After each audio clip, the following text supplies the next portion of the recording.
अस्सलाम नाज़रीन, प्रोग्राम खबर से खबर में नादिया मिर्ज़ा में खुशामदीद। नाज़रीन, अच्छी खबर सुनने को कान तरस गए। कौन सी परेशानियां हैं, कौन सी मुसीबतें हैं, कौन से तबाहियां हैं जो इस वक्त हमारा मुल्क, हमारा प्यारा मुल्क पाकिस्तान उसका शिकार नहीं है। सियासी अदम इस्तेहकाम ले लीजिए, माशी बदहाली ले लीजिए, कर्ज़ों का बोझ ले लीजिए, महंगाई ले लीजिए, लोड शेडिंग ले लीजिए, उसके ऊपर सैलाब ले लीजिए। मतलब हम अगर सोचना भी चाहें और कोशिश भी करना चाहें तो हमें अच्छी खबरें नहीं मिलती। और इसके ज़िम्मेदारों का अगर सोचें तो ज़िम्मेदार सब हैं, क्या हुकूमत और क्या अपोजिशन। लेकिन फिर वही बात है कि अगर ये तमाम चीज़ें इस तरह से चल रही हैं तो फिर इसका हल क्या है। इमरान खान साहब जो कि PTI के चेयरमैन हैं वो कहते हैं कि इसका वाहिद हल इंतखाबात है। आज भी कल भी इमरान खान साहब ने गुफ्तगू की, एक छोटा सा क्लिप है, सुनिए क्या कह रहे थे। हमने अपने मुल्क को इंतशार से बचाना है। फौरी तौर पे साफ और शफाफ इलेक्शन अनाउंस किए जाएं। जितनी ये देर करते जाएंगे बुरहान बढ़ता जाएगा और फिर से मुझे खौफ है कि ऐसा ना वक्त आ जाए कि सबके हाथ से ये निकल जाए। जिस तरह के हमें दीवार से लगाया जा रहा है, ये ज्यादा देर अब हमारा सब्र नहीं रहेगा, तो हमें फिर एक कॉल देनी पड़ेगी अपनी आवाम को। जिन तबाहियों की और जिन बर्बादियों की और जिन मुश्किलात का मैं जिक्र कर रही थी, उसमें एक चीज़ तो मैं भूल ही गई कि जिस तरह से इदारे मुतनाज़ा बन गए, जिस तरह से तैनातियाँ मुतनाज़ा बन गई, तो ये मामला किधर जाके रुकेगा। ऐसे में मरीम नवाज साहिबा ने एक तजवीज़ दी और उस तजवीज़ का खैर मकदम किया गया फवाद चौधरी साहब की तरफ से, लेकिन वो तजवीज़ मशरूत कर दी।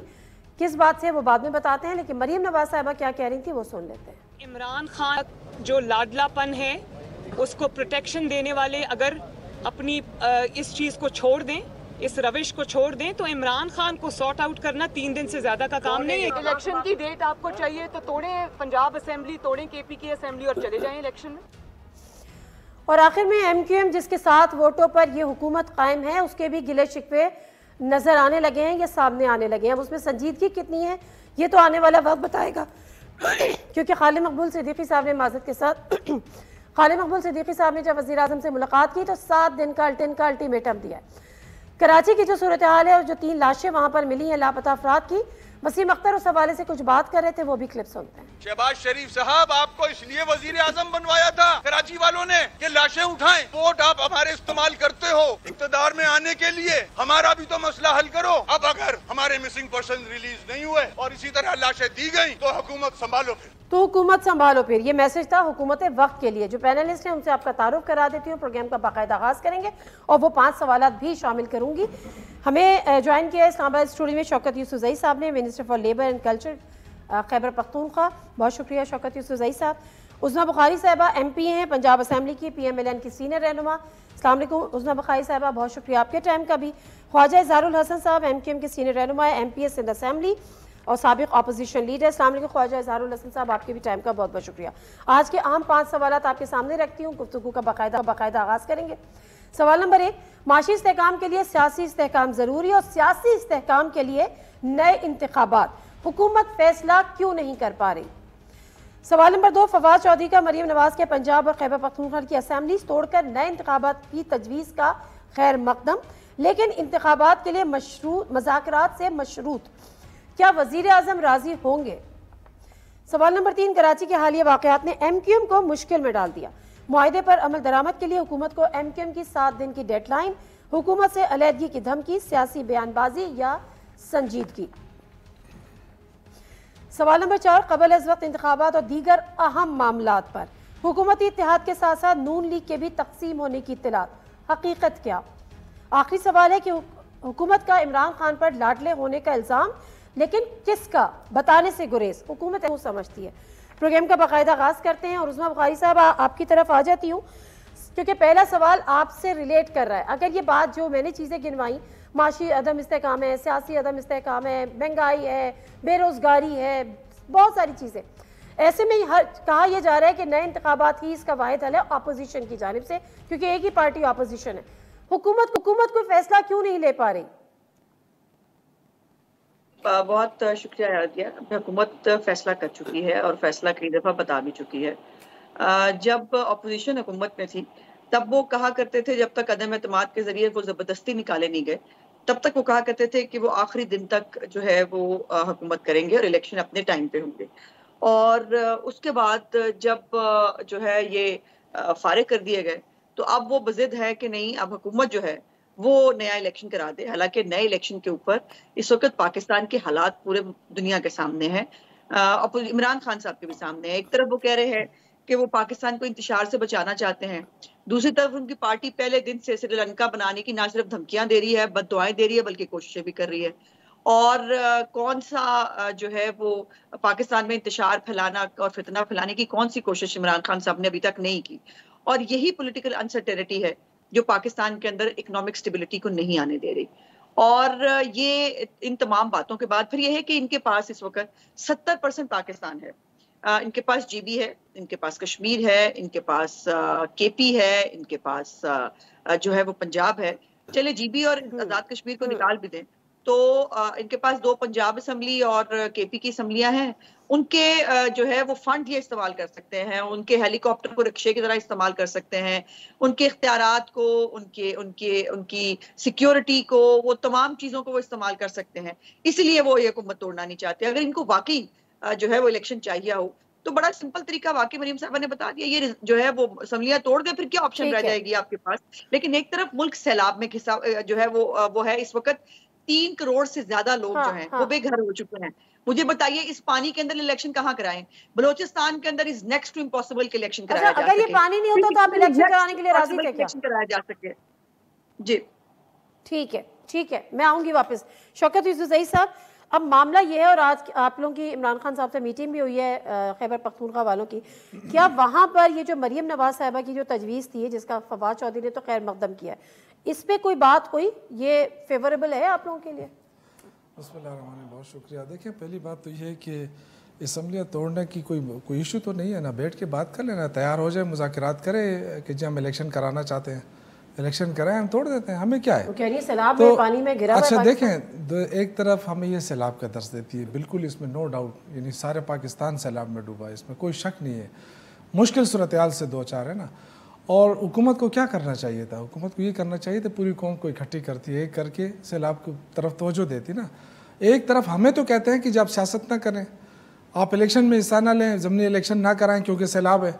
दूसरी तरफ आप देखें, सैफुल नाजी के घर पर छापा मार दिया जाता है, मुकदमात बनाए जाते हैं। 2 दफ़ा तो मैं पेश हुआ परसों FIA में। आप मुझे बताएं कि जब मेरे जैसा बंदा नहीं छोड़ सकते हैं तो आप आगे क्या सोच रही हैं? मतलब ये एक तरफ ये मुकदमात बना रहे हैं जाली, क्योंकि हमारे ऊपर तो करप्शन के कोई केस अल्हम्दुलिल्लाह है भी नहीं, अगर है तो सामने ले आए, हम उसका मुकाबला करेंगे। इनके ऊपर ये जो कहते हैं कि आप जब हुकूमत में थे तो हमारे सारे लोग अंदर थे, तो ये तो सिंपल सी बात है कि पीपल्स पार्टी और नून लीग गेम खेल रही थी अवाम के साथ, एक दूसरे के खिलाफ मुकदमात बनाते थे, लेकिन वो उस पर कार्रवाई नहीं होती थी। जब हम आए तो वो नैब आज़ाद हुआ, उन्होंने कार्रवाई स्टार्ट की। उसमें आप मुझे बताएं ना कि हमने कौन से हमने आउटपुट निकला नहीं निकला। देखा, एक और ये तो जमानतों पे केस तो ख़त्म नहीं हुए ना, जमानतों पे आके इन्होंने पूरी साजिश करके हुकूमत ले ली। क्यों ख़त्म की हुकूमत? की महंगाई है। अब मुझे बताएं कि खुद भी बता रहे हैं क्यों खत्म की। हाँ, नहीं इसीलिए खत्म की कि महंगाई है। लेकिन नहीं अब वो तो आप मुझे बताएं ना, अब पीछे चला गया। लेकिन प्रैक्टिकली इस सैलाब के हालात में ये नए इलेक्शंस पॉसिबल है? जब देखिए, सैलाब के लिए 1-2 चीज़ें होती है। एक होते हैं रेस्क्यू रिलीफ, ठीक है ना, उसमें हमें अभी गवर्नमेंट वफाकी हुकूमत हमें कहीं नज़र नहीं आई। हम खैबर पख्तूनख्वा में भी तो सैलाब आया ना, डीग खान से लेके कोहिस्तान, सारा मेरा शांगला, दीर, चतराल, कितने मुतासर हुए, आए, तस्वीरें बनाई, चले गए। रिलीफ एक्टिविटीज़ में सिर्फ खैबर पख्तूनख्वा की हुकूमत नज़र आई, वज़ीर आला महमूद खान नज़र आया, मौजूद रहा, वहाँ हर हल्के में रहा, निगरानी करता रहा। ये होती है अपने अवाम के साथ। और नहीं, मैं अपने सूबे की बात कर रहा हूँ। मैं वफाकी हुकूमत से गिला नहीं इसलिए नहीं कर रहा हूँ क्योंकि हमें तवक्को नहीं है, लेकिन आके 10 अरब रुपए ऐलान करके, वो भी बड़े हमारे उस पर कि भाई अपने सिंध के लिए ऐलान किया, बलूचिस्तान के लिए क्या, अब यहाँ तस्वीरें बनाने आ रहे हैं तो जी 10 अरब मेरी तरफ से। अब 10 अरब कहाँ है? ये जो रिहेबिलिटेशन है ना नादिया, ये बेसिक असल चीज़ ये है। रिलीफ तो हो गया, अब रिहेबिलिटेशन में थी कि ऐसी सूरत हाल में जब 1/3 पाकिस्तान सैलाब में डूबा हुआ है, प्रैक्टिकली इलेक्शंस पॉसिबल हैं? इलेक्शन को कोई वो नहीं है, मैं आपको सही बता रहा हूँ। जो सैलाब में डूबे लोग हैं वो वोट डालने जाएंगे। इलेक्शन कहाँ हो रहे हैं, किन इलाकों में हो रहे हैं इलेक्शन? क्यों? अगर आप जो इन इलेक्शन की बात कर रहे हैं, मैं बता रहा हूँ इलेक्शन कहाँ हो रहे हैं, पेशावर में हो रहे हैं ना। नहीं भाई, जो आप कह रहे हैं ना कि फ्रेश इलेक्शंस कराए जाए, अनाउंस किए जाए, तो कैसे होंगे इन हालात में? बिल्कुल होते हैं, उसके लिए 3 महीने लगते हैं। ये नहीं है कि कल इलेक्शन आ जाए लोग मुज़ाकरात तो कम से कम शुरू, बिल्कुल मुज़ाकरात होने चाहिए और हालात को बेहतरी की तरफ ले जाना चाहिए। वो ये कहते हैं कि हमें ये मंजूर है कि आपकी जो तजवीज़ है, जिसपे फवाद चौधरी साहब ने भी रद्द-ए-अमल दिया था कि खैबर पख्तूनख्वा भी हुकूमत ख़त्म कर दें, पंजाब ख़त्म कर दें, लेकिन उससे पहले हम मुज़ाकरात करें, इंतखाबात की डेट दें। ख्वाजा इज़हारुल हसन साहब, मैं ज़रा इस पर आपका भी इनपुट लेना चाह रही हूँ, क्योंकि जब जो कराची का मामला हुआ उस पर भी हम बात करते हैं, लेकिन जो डॉक्टर खालिद मकबूल सिद्दीकी साहब ने वज़ीर आज़म से मुलाकात की और 7 दिन का अल्टीमेटम दे दिया, अब इसको लोग इस तरह से भी ले रहे हैं कि हुकूमत वक्त को MQM पर आके दिखाने लगी और MQM इधर से उधर हो जाती है तो ये हुकूमत गिर जानी है। ये सिर्फ सियासी बयान था या इस पे संजीदगी से आपकी सफ़ों में सोचा जा रहा है? लेकिन आलिया, सबसे पहली चीज तो ये बात समझने की है कि ये हर दफा ये सवाल और ये जिम्मेदारी MQM के कांधों पर ही क्यों है। क्या बलूचिस्तान में ऐसे वाकयात नहीं हुए जब पिछले दौर में इमरान खान साहब की भी वहाँ हुकूमत थी? क्या आज PMLN की वहाँ इश्तराक से गवर्नमेंट नहीं है? क्या KPK में या इंटीरियर सिंध में क्या सहाफ़ी इस तरीके से दहशतगर्दी का शिकार हुए, कत्ल हुए? इसी तरीके से ऐसे वाकयात गाहे बगाहे होते रहे हैं, लेकिन बदकिस्मती से क्योंकि MQM में गरीब मुतवस्सित तबके की जमात है और कराची जो कि सबसे इग्नोरेंट सिटी है और MQM के हिस्से में अल्लाह ताला ने शायद मेक और ब्रेक लिखा हुआ है, तो एक बहुत बड़े तबके की ख्वाहिश ये होती है जो शायद हुकूमत के बाज़ दफ़ा फेवर में होता है, बाज़ दफ़ा खिलाफ में होता है। और ये सवाल हमसे PTI की गवर्नमेंट में भी होता रहा है, ये भी मैं आपको बता दूं। उस वक्त कोई लापता या उसमें तशद्दुद लाशें नहीं मिली थी। 3.5 साल में आखिरी 1.5 साल टॉक शोज आप निकाल के देखें, हमसे यही कहते रहे कि भाई आप कब ये हुकूमत गिराएंगे और हमारी जान छोड़ाएंगे। तो मसला सारा ये होता है कि मसाइल के हल का लोग सवाल करना शायद भूल चुके हैं। जो सवाल या जो स्टेप डाउन का मुतालबा वजीर आजम से होना चाहिए, वजीर आला से होना चाहिए, वो उस इत्तेहादी जमात के ऊपर सारा बार और बोझ आ जाता है, चाहे वो PTI के 3.5 साल हो या मौजूदा हमारे इश्तिराक नहीं, तो वो इत्तेहादी जमात जो है वो हुकूमत गिराने में भी कांधा देती है अपना, हुकूमत बनाने में भी कांधा देती है अपना। बिल्कुल, क्योंकि इस इत्तेहादी जमात का सबसे बड़ा ग्रीवेंसेस ही यही है कि आज कराची जो कि आपका इकोनॉमिक नर्व होने के बावजूद आज दुनिया का बदतरीन शहर है, और इस शहर को रिकॉर्ड पे लिख लें कि 2013 से 18 तक MQM किसी हुकूमत का पार्ट नहीं थी, लेकिन यहाँ किसी की एक सड़क नहीं बनी, यहाँ एक सीवरेज लाइन नहीं डली, यहाँ पर किसी जगह कचरा नहीं उठा। भाई हुकूमत में नहीं थे ना, 24 MNA, 7 सेनेटर, 51 MPs अपोजिशन में बैठे ऑपरेशन भुगत रहे थे। आपकी जरूरत नहीं थी ना उस वक्त ख्वाजा इज़हारुल साहब, नहीं उस वक्त आपकी जरूरत नहीं थी, मेजॉरिटी थी PMLN के पास, उनको हुकूमत बनाने के लिए आपका कांधा नहीं चाहिए था। तो अब जब जरूरत पड़ती है तो MQM जो मुज़ाकरात या जो मुआहदे लेकर आती है वो क्या लेकर आती है? क्या आपने ये कभी देखा है कि बलूचिस्तान के अंदर जो मुतालबात हैं वो क्या हैं? पंजाब की हुकूमत के मुतालबात वजारत आला की लड़ाइयाँ हैं, सीनियर वजीर की लड़ाइयाँ हैं, कि हमारे मुतालबात क्या हैं? जो हमारा चार्टर है वो तो सारा मुकदमा पूरे सिंध का और मखसूस तौर पे कराची का पेश करते हैं। हमारा कसूर क्या है? कसूर हमारा ये है जब हम हुकूमत में जाते हैं और जाने के बाद जब अपने लिए कुछ करना चाहते हैं तो ये 2 बड़ी ताकतें या 3 बड़ी ताकतें आपस में लड़कर सारा भार हम पे डाल देती हैं। मैं आपको बताता हूँ, आज PMLN का बयानिया भी मैं मुस्तरद करता हूँ, PTI का बयानिया भी मुस्तरद करता हूँ, पीपल्स पार्टी का भी बयानिया मुस्तरद करता हूँ। दुनिया बहुत आगे चली गई है। मैं इन सियासत के तमाम जितने बड़े बड़े लीडर हैं इनसे मैं पूछता हूँ कि भाई ये बताएं कि ये कौम या ये निज़ाम फेल क्यों हो रहा है? ये निज़ाम इसलिए फेल हो रहा है कि आपका जो एक डिक्टेटोरियल असेंबली है, जो आपका कॉन्स्टिट्यूशन है, वो अब आपके अवाम के लिए नहीं है। माजरत के साथ मैं बहुत बड़े अल्फाज इस्तेमाल कर रहा हूँ। आपका ये आइन में अब इस्तिलाहात जरूरी है। अब आपका आइन ये फेल हो चुका है। अब आप इस आइन का सहारा लेकर हर हुकूमत अपनी मनमानी तो कर सकती है, लेकिन अवाम को रिलीफ ले आए। इमरान खान साहब को दोबारा 3.5 साल वो रहे ना, सबसे बड़ा तहरीक इंसाफ था। ठीक है, 3.5 साल हुकूमत रैम में रहे हैं और जाहिर सी बात है उस लेवल पे डिलीवर नहीं कर पाए, आपके साथ मुआहदे किए, अमल दरामद नहीं हुआ, आपने मुआहदे इनके साथ भी किए, अभी तक अमल दरामद कितना हुआ ये आप खुद बता दीजिएगा। ब्रेक लेती हूँ, ब्रेक से वापस आती हूँ, प्रोग्राम को आगे बढ़ाएंगे। जी नज़ीर, प्रोग्राम में एक दफ़ा फिर आपको खुशामदीद कहते हैं। और उस्मा बुखारी साहब ज़रा मुख्तसर मुझे बता दीजिए, क्योंकि फिर मुझे कराची वाले इशू पे भी आपसे बात करनी है, क्योंकि 7 दिन का जो अल्टीमेटम है वो गवर्नमेंट को दिया हुआ है। मुख्तसर से बता दीजिए, ये जो आपने तजवीज़ दी मरियम नवाज साहिबा ने KPK के और पंजाब असम्बली तोड़े, वो कहते हैं इससे आप मशरूत कर दें कि मुज़ाकरात करें, इंतखाबात की डेट दें, हम असम्बलीज तोड़ने के लिए तैयार हैं। वज़ीर आज़म ऑन बोर्ड हैं इस सारे मामलात में और इस सारी गुफ्तगू में, तजावीज़ में?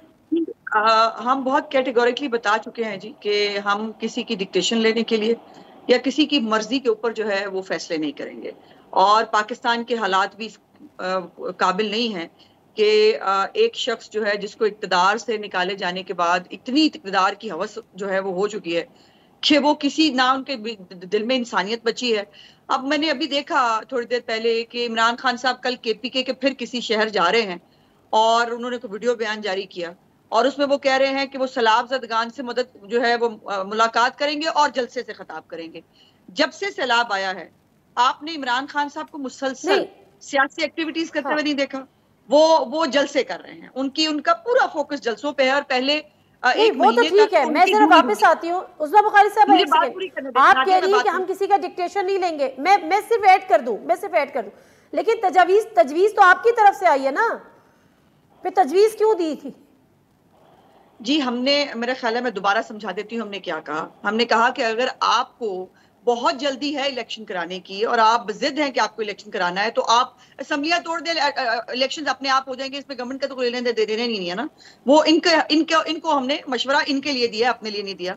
और दूसरी बात जो इंपॉर्टेंट मैं करना चाहती हूँ वो ये है कि पहला 1 महीना तो इमरान खान साहब कहीं सैलाब के साथ नजर ही नहीं आए। उसके बाद जब उनके ऊपर क्रिटिसिज्म हुआ कि आप सियासत कर रहे हैं और सैलाब जो है उसकी KPK के अंदर भी उस वक्त सैलाब था, इमरान खान साहब जलसे फरमा रहे थे। सवात के अंदर कलाम जो है वो डूब रहा था, इमरान खान साहब जलसे फरमा रहे थे। और जो है वो कितनी इन्होंने रिहेबिलिटेशन की, कितना वो किया, वो सारी दुनिया ने देखा, वो सबको पता है। अब आ जाते हैं KP के अंदर जो नैब का दाखिला बंद है। शौकत यूसुफजई साहब ने बड़ी मासूमियत से कह दिया कि जी वो हमारे पे तो केस ही नहीं है, आप हर चीज में तो भाई स्टे लेके बैठे हुए हैं। बिलियन ट्री सुनामी इतना बड़ा स्कैम है जिसपे आपने जो है वो चंद पैसों के जो पौधे थे वो आपने पता नहीं कितने 100 में खरीदे। उसके ऊपर फिर BRT कहते रहे कि BRT पे ऊपर चूंकि वो अभी मुकम्मल होएगी फिर उसके ऊपर जो है वो हम तहकीकात कराएंगे। BRT मुकम्मल होगी, उसके ऊपर क्या हुआ, इनके इतने लंबे स्कैम्स हैं जो वो। और लेकिन मैं जरा बात को मुख्तसर करना चाहती हूँ। उसमें बुखारी साहबा एक छोटा सा वीडियो क्लिप है वो मैं दिखा के आपसे जवाब लेना चाहती हूँ। पिछले दौरे हुकूमत से ही जब CA 2018 से आए थे KPK के अंदर नैब बंद किया जा चुका है। KPK के अंदर नैब एग्जिस्ट ही नहीं करता। ठीक है, उसका जवाब मैं ले लूंगी। उसमें बुखारी साहब जरा मैं आप जो कराची में क्या हो रहा है उसकी तरफ मबजूल कराना चाहती हूँ। आपकी इत्तेहादी जमात जिसके 7 वोटों से आपकी हुकूमत खड़ी हुई है उसने आपको 7 दिन का अल्टीमेटम दिया हुआ है। अब संजीदा है नहीं संजीदा, लेकिन अल्टीमेटम दिया हुआ है। एक छोटा सा क्लिप है, जरा देखिएगा इस माँ की फरियाद और फिर मुझे बताइएगा कि आपका दिल कांपा कि नहीं कांपा। जरा चलाइएगा। आप देखें कल गए थे, ये उसकी हालत है। झूठ बोला कि एक हाथ नहीं लगाया, ऐसी तस्वीरें तो दिखा नहीं सकती। अल्लाह पूछेगा, अल्लाह पूछेगा, अल्लाह कहर नाज़िल करेगा, अल्लाह कहर नाज़िल करेगा, अल्लाह पूछेगा, अल्लाह पूछेगा, अल्लाह। इस माँ ने तो अपना मामला अल्लाह पर छोड़ दिया कि अल्लाह पूछेगा और अल्लाह कहर नाज़िल करेगा, लेकिन हुकूमत वक्त अपनी जिम्मेदारी से बरी ज़मान नहीं हो सकती। तो बताइएगा जरा मुझे उसमें बुखारी साहिबा कि आपका दिल कांपा?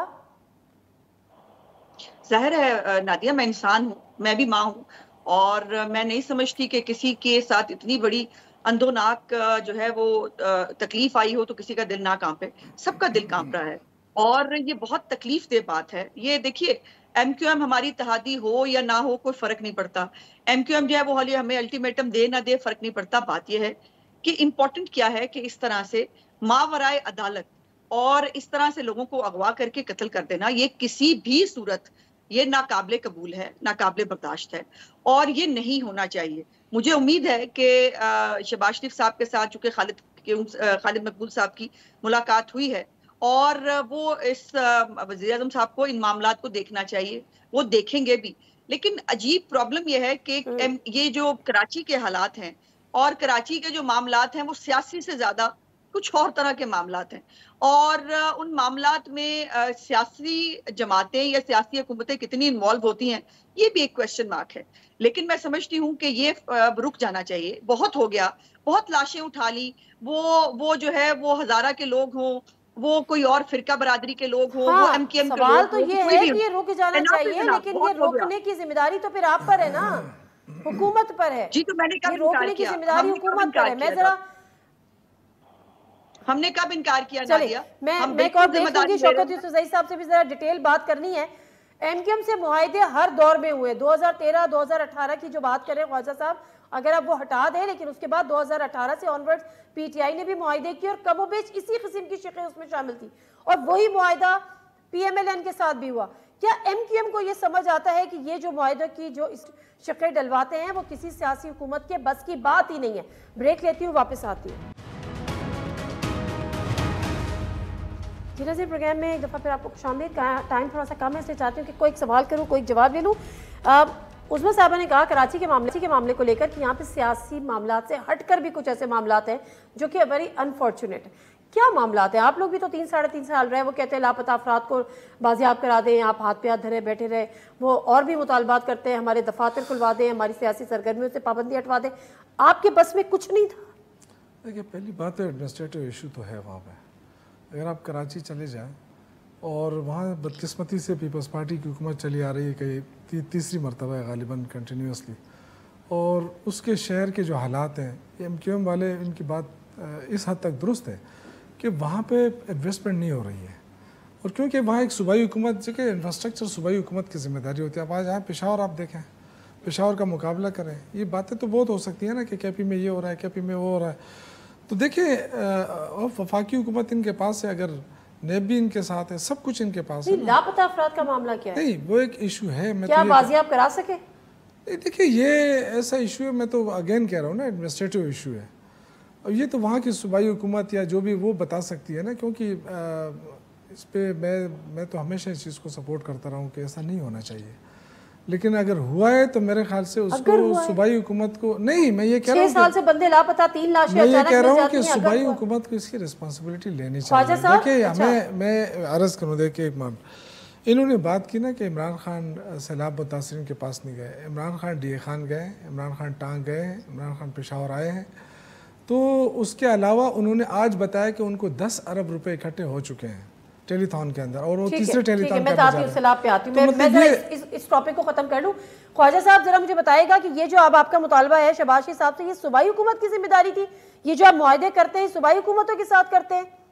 देखिए, पहली चीज तो ये जो भी इंतहाई अफसोसनाक वाकया पेश आया, मैं सिर्फ एक सवाल आपके सामने रख रहा हूँ।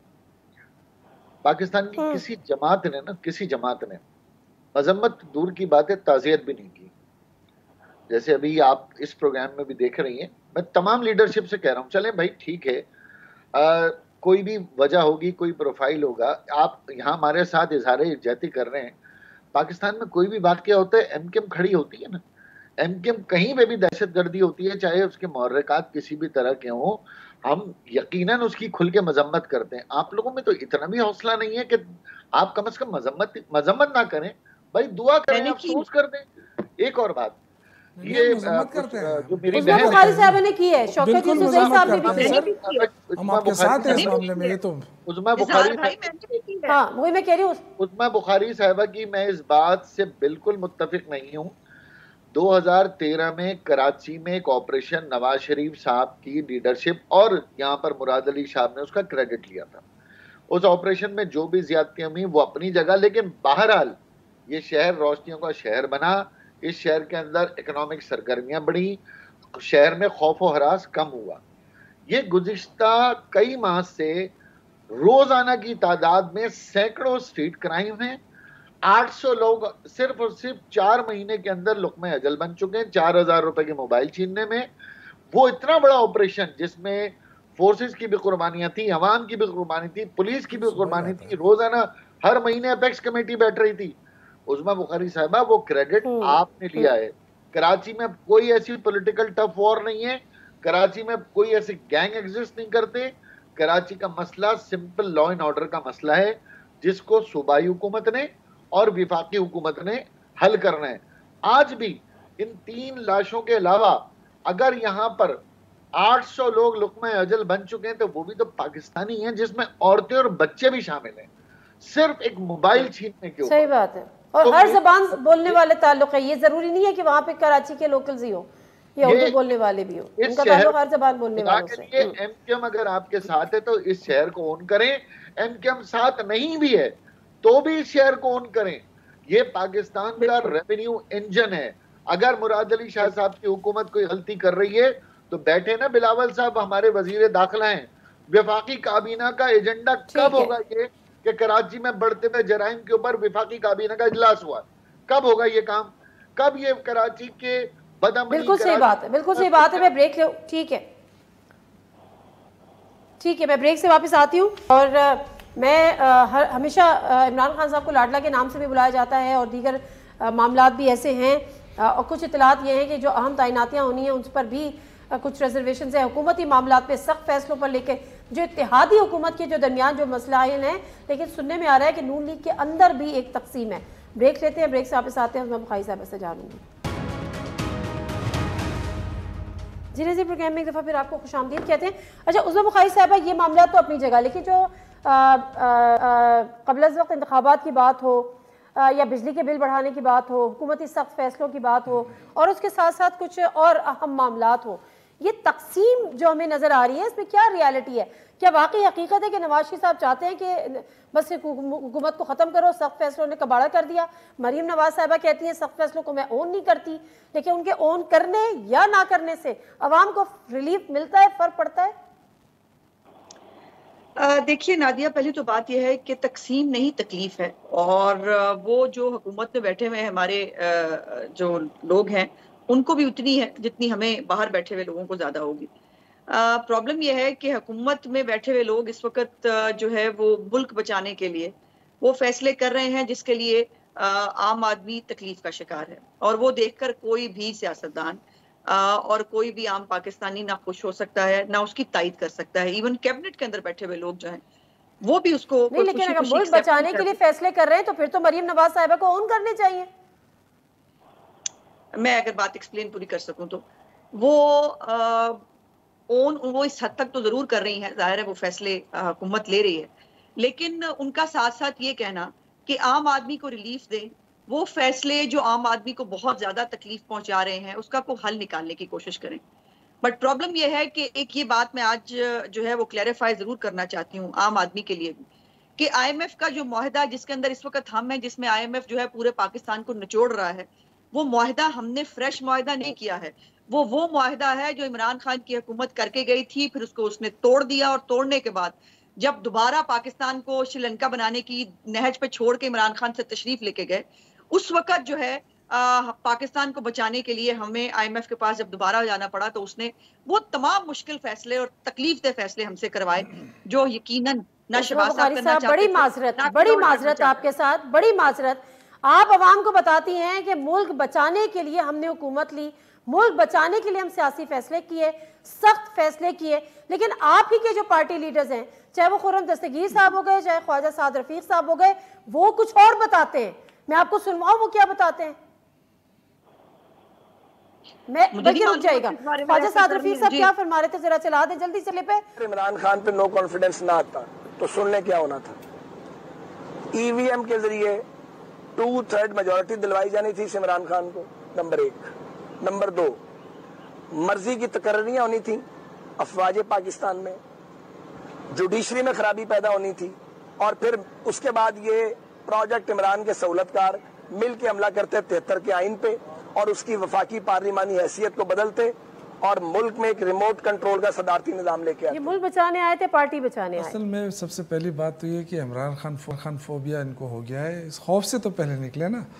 देखो, इनको IMF नहीं बचा सकता, इनके पास कोई एजेंडा तो है नहीं, कोई डायरेक्शन है नहीं, डायरेक्ट देखिए इस पे इल्जाम लगा रहे हैं, वो कह रहे हैं आप ये सब कुछ करने जा रहे थे ख्वाजा साहब, उससे बचाया इन्होंने। देखिए ये तो अब मैं क्या जवाब दूं इनका, आप सबको पता है कि जिस तरीके से आके टीवी के ऊपर बोलते हैं तो मैं उस पर क्या कहूँ। आप मुझे बताएं कि ईवीएम मशीन वो मशीन थी जो फेयर एंड फ्री इलेक्शन कराने का वाहिद ज़रिया है। जो हमारे बाहर जो ओवरसीज़ पाकिस्तानीज़ हैं उनको आप हक दे रहे थे कि आप भी वोट डालें, तो ये तो सारा उससे राय फरार इख्तियार करना था ना। इन्होंने देखिए ये एक माफिया है इस मुल्क के अंदर, ये मानना पड़ेगा। और ये माफिया जो है ये पैसे का इस्तेमाल भी करता है, ये वसाइल का इस्तेमाल भी करता है, यही चोरी करते हैं वापस इलेक्शन में लगा के फिर आ जाते हैं। तो ये इन चीज़ों को रोकना था। आज इमरान खान अगर रह जाता तो नेक्स्ट इलेक्शन अगर ईवीएम के जरिए हो जाते तो काबिल लोग आ जाते हैं ना असेंबली। अच्छा उसमें बुखारी साहब एक कमेंट दीजिएगा, ये मरीम नवाज साहब लाडला कहती हैं, उसके बाद जो इमरान खान प्रोजेक्ट की सहूलतकार, ये आप नाम बताएंगे किसके लाडले हैं, सहूलतकार कौन है इस इमरान खान प्रोजेक्ट का? देखिए पहले तो मुझे पिछले उसके ऊपर बात जरूर करनी है। जो साद रफीक साहब ने जो सियासी बातें की इमरान खान साहब प्रोजेक्ट पे जब से काम हो रहा था, तो क्या वो उससे बचाना, मुल्क को बचाना नहीं था? और मैंने मौशी हालत की बात की, उन्होंने सियासी बात की, और ये दोनों बातें मिलकर इमरान खान जो है वो मतलब लेकिन महंगाई का ताल्लुक नहीं था ना उससे। मुझे बात तो पूरी करने दीजिए नादिया, प्लीज मुझे बात पूरी करने दीजिए। अब जो ईवीएम है, मेरे प्यारे भाई को कोई बता दे, मेरे प्यारे भाई को कोई बता दे कि इलेक्शन कमीशन जिसने इसके ऊपर जो है वो इलेक्शन कराना था वो इसके ऊपर साथ नहीं था। सेनेट के अंदर जो है वो बाकायदा और सदर पाकिस्तान को भी लिख के दे चुके थे कि ये नहीं हो सकता। ईवीएम जिन मुल्कों में जराइज था वहां पे ईवीएम कई मुल्कों में फेल हुआ है। तो ये नया आरटीएस बनाकर वो लाना चाह रहे थे, तो ये तो इस बात को ये अलग चले मेरे पास वक्त कम है, मुझे ख्वाजा साहब से एक कमेंट लेने दें। उसमें साहब मेरे पास वक्त की कमी है, मेरे पास वक्त की कमी है, माजरत के साथ। ख्वाजा साहब आपकी पार्टी इस हुकूमत को अपनी मुद्दत पूरी करने देना चाहती है या आप समझती हैं कि सियासी अदम इस्तेकाम से निकलने के लिए इंतखाबात जरूरी हैं? ख्वाजा साहब इंतखाबात एक बहुत ही मुश्किल, एक बहुत ही महंगा तरीन अमल है, और इस वक्त जो मारूजी सूरत हाल है इसमें तो मुमकिन नहीं है। लेकिन यकीनन हम चाहते हैं कि ये मुद्दत पूरी करें, और मुद्दत पूरी करने के साथ साथ हम ये भी चाहते हैं कि इस बात पे भी सोचें कि दुनिया भर में फेडरल रिपब्लिक कामयाब है, यूनिटरी रिपब्लिक कामयाब है, तो भाई ये इस्लामिक रिपब्लिक क्यों हमारा फेल हो रहा है? और साथ साथ निज़ाम इंसाफ के ऊपर भी गौर करें कि एमकेएम एक अदालती फैसला लेकर दरवाजे दरवाजे जा रही। इस मैं तो अगर कंटेम्प्ट ऑफ कोर्ट ना लगे, हालांकि मैं खुद भी वकील हूं, तो चीफ जस्टिस सुप्रीम कोर्ट और चीफ जस्टिस हाई कोर्ट ये भी सोचें कि आपके फैसलों के ऊपर एक सियासी जमात दरवाजे दरवाजे जा रही है कि इस पर अमल करो, और निज़ाम अदालती में कोई ऐसा प्रोविजन नहीं है कि जजमेंट आ गई है तो उस पर अमल करवाया जाए। तो मैं ये गुजारिश करूंगा कि ये तमाम जमातें पाकिस्तान को एक इस्लामिक रिपब्लिक कामयाब कैसे बनाना है उस पर बैठे, बजाय कि अपनी अपनी हुकूमतों की लड़ाई। बैठने को कोई तैयार ही नहीं है, बात करने को तैयार नहीं है, शक्लें देखने को तैयार नहीं है। अवाम बेयारो मददगार है। बहुत शुक्रिया तमाम आज के मेहमानों का। प्रोग्राम से नादिर मिर्जा को दीजिए, अल्लाह हाफिज।